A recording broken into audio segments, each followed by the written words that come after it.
શ્રી પ્રતાપરુદ્ર હનુમાનજી મહારાજના સાનિધ્યમાં અને દત્ત પરંપરામાં પ્રગટેલ તમામ ચેતનાઓનું પ્રગટ સ્વરૂપ એવા ભગવાન ઔદુંબરની છત્રછાયામાં અવધૂતિ આનંદના પારાયણના માધ્યમથી અવધૂતિ ગંગામાં માનસી સ્નાન કરવા માટે અત્રે ઉપસ્થિત સર્વે ભક્તોના હૃદયમાં બિરાજેલા ગુરુ મહારાજના ચરણમાં પ્રણામ. ભજન નંબર 144. આમાં બાપજી પોતાનો દર્શન રજૂ કરી રહ્યા છે. એવું કે છે પોતાનું દર્શન, ભગવાન પ્રત્યેનું એમનું દર્શન કેવું છે ને તે આમાં વ્યક્ત કરી રહ્યા છે. એવું કે છે ભગવાન તારું અનુપમ રૂપ જ્યાં ત્યાં બધે જ ભરેલું છે, હરિવ્યાપક સર્વત્ર સમાના. ભગવાન બધે સર્વવ્યાપક છે ને સમાન રીતે છે. જેટલા મંદિરમાં છે એટલા જ ઉકરડામાં છે. અને ક્યાં ક્યાં ભગવાન છે, આપણું આ સનાતન હિન્દુ ધર્મની ફિલોસોફી બહુ મસ્ત રીતે વ્યક્ત થઈ છે અહીંયા આગળ. એ નિરાકારી છે. નિરાકાર એટલે આકાર વગરના છે, પણ સ્વેચ્છાએ નિજ ઈચ્છાએ સાકાર સ્વરૂપ પણ ધારણ કરે છે. અંશુયાને ત્યાં પુત્ર તરીકે જન્મે અત્રિ અંશુયાને ત્યાં, ત્યારે સાકાર બને છે. બાકી એ સર્વવ્યાપક છે, પણ જ્યાં કોઈનો પ્રેમ જુએ છે ત્યાં પ્રગટ પણ થાય છે સાકાર બનીને. ખૂનીના ખંજરોમાં પણ છે. ખૂન કરનાર કોઈ ખંજર લઈને ખૂન કરવા તૈયાર થયો હોય તો ખંજરમાં પણ એ ભગવાન છે. વિચાર કરો, આપણને લાગે તો અહીં ભગવાન, પણ બાપજીનું આ દર્શન છે કે મને તો બધે જ ભગવાન દેખાય છે. સિયારામમાં સબ જગ જાની, પહેલાં ભજન લખ્યું એવોથી દેખાડ વાલા, એવોથી દેખાડ દેખું તારું રૂપ બધે. એ પ્રાર્થના કરીને પછીથી આ દ્રષ્ટિ આવી. બધે અમને દર્શન થયા છે ભગવાનના. પ્રિયાના ચુંબનોમાંય તું, અને હરિગર્જના સિંહની ગર્જનામાં પણ તું છે. રહ્યો પીક કૂજને, પીક એટલે કોયલ પૂજન કરે ને ત્યાં પણ તું છે. કોઈ ગુલાબી ગાલમાં હશે ત્યાં પણ તું છે. અને ક્ષયના આડમાં, ક્ષય એટલે જેને ટીબી થયો હોય ને એના હાડકા કોવાઈ જાય, ફેફસા સોરી, તો જેને ટીબી થયો છે ને એના કોવાઈ ગયેલા ફેફસામાં હું તું વસે છે. ચોખ્ખી જગ્યાએ હોય એવું નહીં, અશુદ્ધ જગ્યાએ પણ તું એટલો જ છે. જ્યારે આજનું પેલું જે પ્રજાપિતા બ્રહ્માકુમારીવાળા એવું કહે છે ભગવાન તો ચોખ્ખી જગ્યાએ જ હોય, બીજે ના હોય. તેના એક અનુયાયીને મેં કીધું ભગવાન ગંદી જગ્યાએ ના હોય તો ત્યાં જઈને પાપ કરીએ તો કોને ખબર પડવાની છે, ત્યાં જઈને પાપ થાય કે ના થાય? જવાબ ના આપી શક્યો એ. અરે ભગવાન તો સારી ને ખોટી બધી જગ્યાએ હોય તો જ આપણી હાજરી પૂરે ને. ગંદકીમાં ભગવાન ના હોય તો ત્યાં જઈને પાપ કરતો એની હાજરી કોણ પૂરે? એના કર્મની નોંધ કોણ લે? એટલે ક્ષયના આડમાં પણ તું રહે છે. બધે નિર્દ્વંદ્વ તું બનતો, દ્વંદ્વ વગરનો થઈને તું બધે રમે છે. નિજાનંદે હા મોજમાં મસ્ત થઈને, નિજાનંદમાં મસ્ત થઈને. વનમાં જુઓ તો યોગી થઈને ફરે, જગતમાં ભોગીના જેવો ફરે. સુરસાગરની પાળે લારીમાં ખાતો, અને કદી રોગી સમો રડતો. રોગી કોઈ રડતો હોય ને એમાંય દત્ત છે. આનો અર્થ એવો છે કોઈ રોગી તમને દેખાય ને રડતો એમાં દત્ત છે. કોઈ ભોગી ભોગ ભોગવતો હોય એમાં દત્ત છે. કોઈ યોગી જંગલમાં યોગ કરતો હોય એમાંય દત્ત છે. આ બધી અગમ લીલા કરેલી છે. એટલે અહીંયા આ દર્શન દ્વારા બાપજી એવું કહે છે તમે જેને જુઓ એની અંદર દત્તને જોવાનો પ્રયત્ન કરો. એ વ્યક્તિને ના જુઓ, એની અંદર ચૈતન્ય રૂપે દત્ત બેઠેલો છે એને જુઓ. અગમ સમજી ના શકાય એવી લીલા કરી છે. સદા પાસે છતાં આગે, બધાને ભગવાન પાસે છે. કેટલો પાસે છે ખબર છે? આ હૈયામાં બેઠો છે બધાના. કેટલો પાસે કહેવાય. અને જન્મો જન્મથી આપણે હોદીએ છીએ છતાં હજુ પડ્યો નથી. કેટલો દૂર છે. સદા પાસે છતાં આગે, બધાની પાસે જ આ હૈયામાં બેઠો છે અને છતાંય હાથમાં આવતો નથી. કેટલા જન્મોના જન્મો નીકળી ગયા. એટલે સદા દૂર છતાં આગે.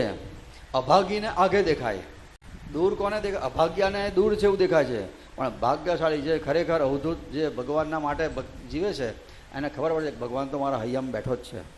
સૌ રંગે અરંગીતું, આ જગતમાં જેટલા રંગ દેખાય છે જાત જાતના બધા વર્તન, બધાના સ્વભાવ, એ બધા સૌ રંગોમાં તું છે પણ અરંગી છે. એટલે બધાના વર્તન જુદા દેખાય છે પણ એને વર્તન કરવાની શક્તિ આપનારો તું અરંગી છે. અને તારા રંગને કોણ સમજી શકે? બધામાં તું છે છતાંય બધાથી તું અલગ છે. મોબાઈલની બેટરી છે તું, બધાના મોબાઈલમાં બેટરી છે, પણ બેટરી વડે મોબાઈલ ચાલે, પણ બેટરીને મોબાઈલના વર્તન સાથે લેવા દેવા નહીં. બસ એવું છે. આ બહુ પ્રસિદ્ધ ભજન છે, અનેક રાગોમાં ગવાય છે.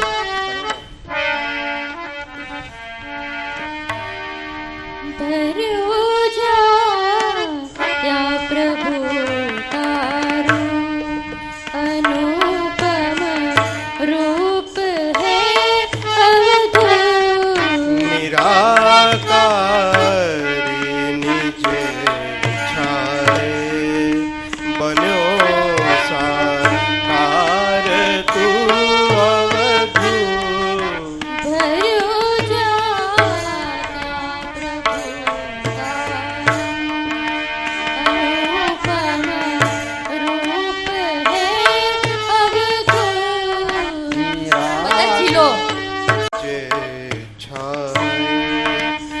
સાકાર તું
અવધૂત.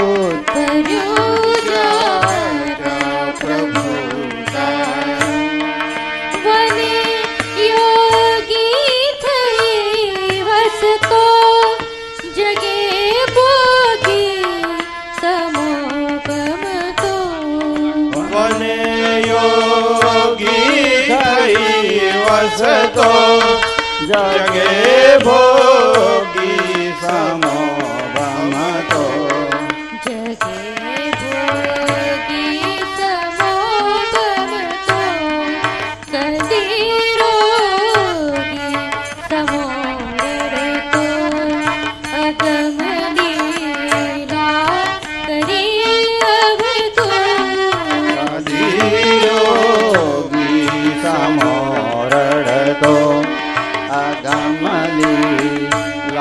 કરી અવધૂત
અવધૂત